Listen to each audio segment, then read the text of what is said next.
Halo teman-teman semua, kembali lagi di Praktikum Alpro 2. Pada praktikum kali ini, kita akan membahas tentang fungsi rekursif. Jadi, fungsi rekursif merupakan sebuah fungsi yang memanggil dirinya sendiri. Jadi, fungsi di dalam fungsi. Fungsi ini mirip seperti perulangan. Nah, biasanya fungsi rekursif ini mempunyai sebuah kondisi atau keadaan di mana dia harus berhenti. Bisa kita sebut juga sebagai kasus penyetop. Fungsi rekursif biasanya digunakan untuk mencari nilai faktorial, bilangan Fibonacci, mencari pangkat dari suatu bilangan, dan masih banyak lagi yang bisa digunakan dengan fungsi rekursif ini. Sekarang kita masuk ke contoh. Di sini kita akan mencari bilangan faktorial.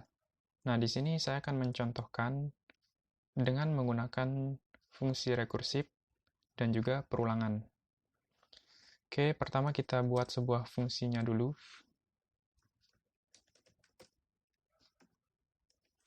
Kita beri parameter n.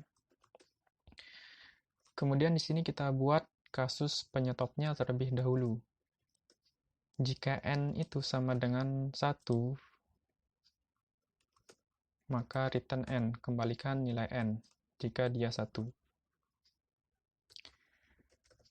Bila tidak, maka kita kembalikan nilai n dikali faktorial n min 1.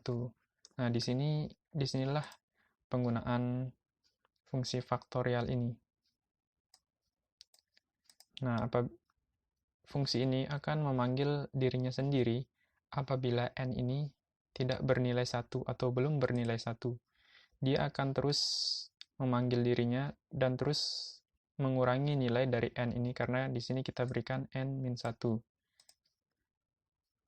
Apabila n-nya sudah bernilai 1, maka otomatis dia akan mereturn n atau kembali ke sini. Dia akan stop dan tidak memanggil fungsi ini lagi.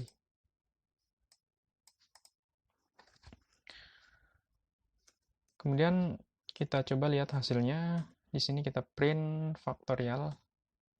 Misalkan kita ingin mencari nilai faktorial dari 4, yaitu harusnya nilainya adalah 24. Kita lihat. Nah, di sini bisa teman-teman lihat nilainya adalah 24. Apabila kita di sini mengubah nilainya menjadi 1, maka otomatis kondisi if ini terpenuhi. Maka dia akan mereturn nilai n atau 1. Karena faktorial dari 1 itu ya 1. Seperti ini. Oke, selanjutnya kita akan membuat faktorial ini dengan perulangan. Teman-teman bisa menggunakan for, while, atau do while, itu sama aja. Di sini saya akan menggunakan perulangan while ya. Jadi kita buat dulu faktorial while, parameternya n. Kemudian di sini kita definisikan hasil sama dengan 1 atau inisialisasi hasilnya 1. Nah, selama n ini lebih besar dari 0, maka hasil ini sama dengan hasil dikali n. Kemudian n sama dengan n min 1. Di sini bisa kita return hasilnya.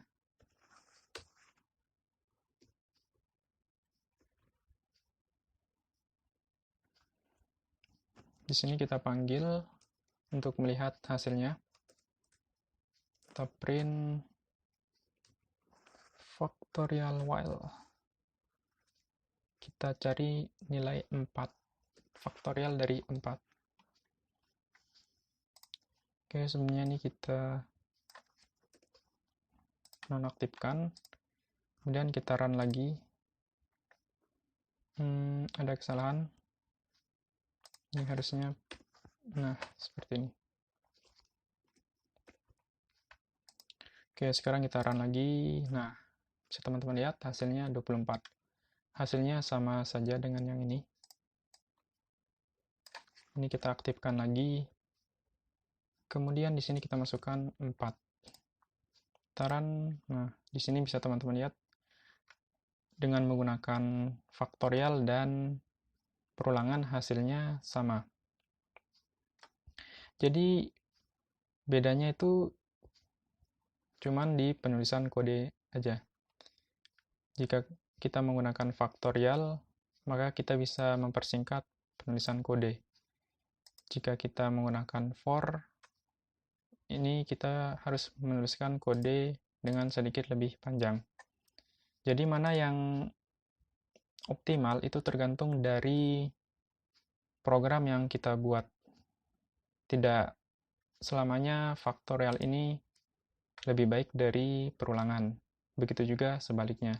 Jadi bisa kita sesuaikan dengan program yang sedang kita buat. Oke, kemudian kita lanjut satu contoh lagi. Di sini kita akan menggunakan atau menghitung bilangan Fibonacci.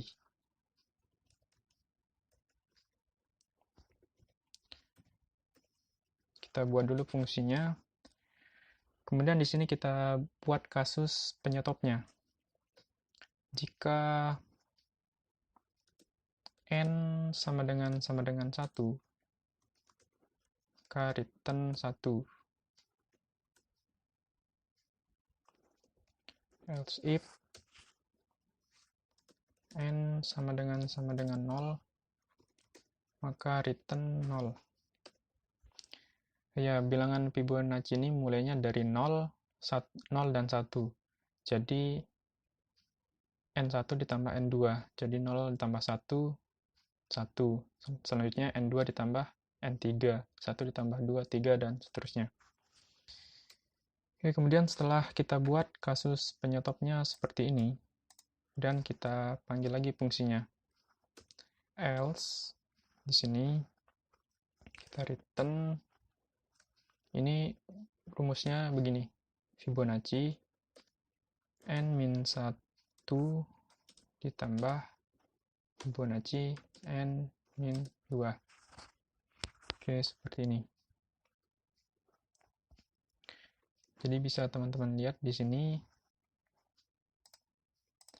ini adalah fungsi rekursifnya. Kemudian ini adalah kasus penyetopnya. Kemudian kita panggil hasilnya. Kita print di sini.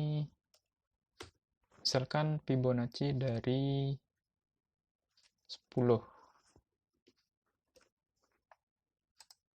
Kita run. Nah, Fibonacci dari 10 adalah 55. Bisa teman-teman hitung sendiri secara manual kalau masih ragu. Atau bisa teman-teman lihat di internet atau di Google tuh ketik aja bilangan Fibonacci, maka nanti akan muncul deretnya dan teman-teman sesuaikan hasilnya. Dan di sini bisa kita ubah, kita coba 3 misal. Nah, Fibonacci dari 3 adalah 2. Jadi 0, 1, 2. Gitu. Oke teman-teman semuanya. Sekian pembahasan kita pada praktikum kali ini. Semoga bermanfaat.